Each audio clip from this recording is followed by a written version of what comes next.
आता बातमी भंडाऱ्यामधनं आहे. भंडारा जिल्ह्यातनं वैद्यकीय क्षेत्राला हादरवून टाकणारी एक संतापजनक घटना घडली आहे.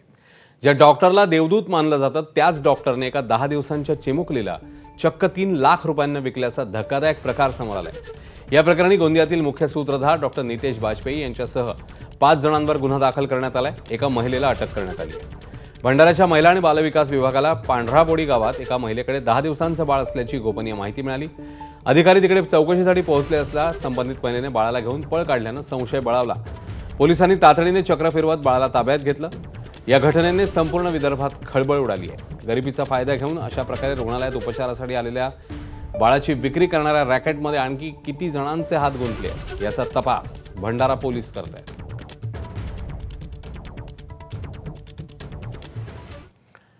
कल्याण वांगणी दरम्यान धावणाऱ्या खोपोली लोकलमध्ये एका तरुणीची छेडछाड झाल्याची घटना समोर आली आहे. पीडित तरुणी आई वडिलांसह लोकलने अपंगांच्या डब्यातनं प्रवास करत होती.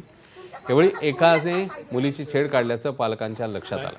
त्यांनी वांगणी स्टेशनमध्ये या नराधमाला बेदम मारहाण केली आणि पोलिसांकडे सोपवले. काल रात्री 10:30च्या सुमारास खोपोली ट्रेनमध्ये एक तरुणी प्रवास करत होती.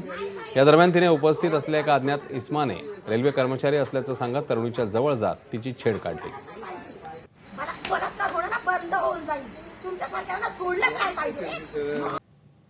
काय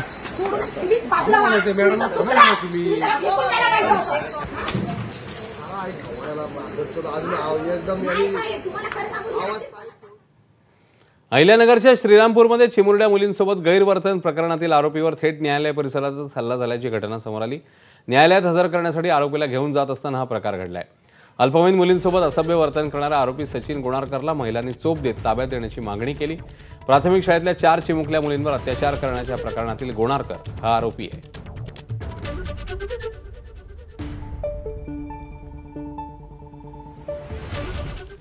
गेल्या काही दिवसांपूर्वी बॉलिवूड दिग्दर्शक रोहित शेट्टीच्या मुंबईतल्या घरावर गोळीबाराचं प्रकरण ताजं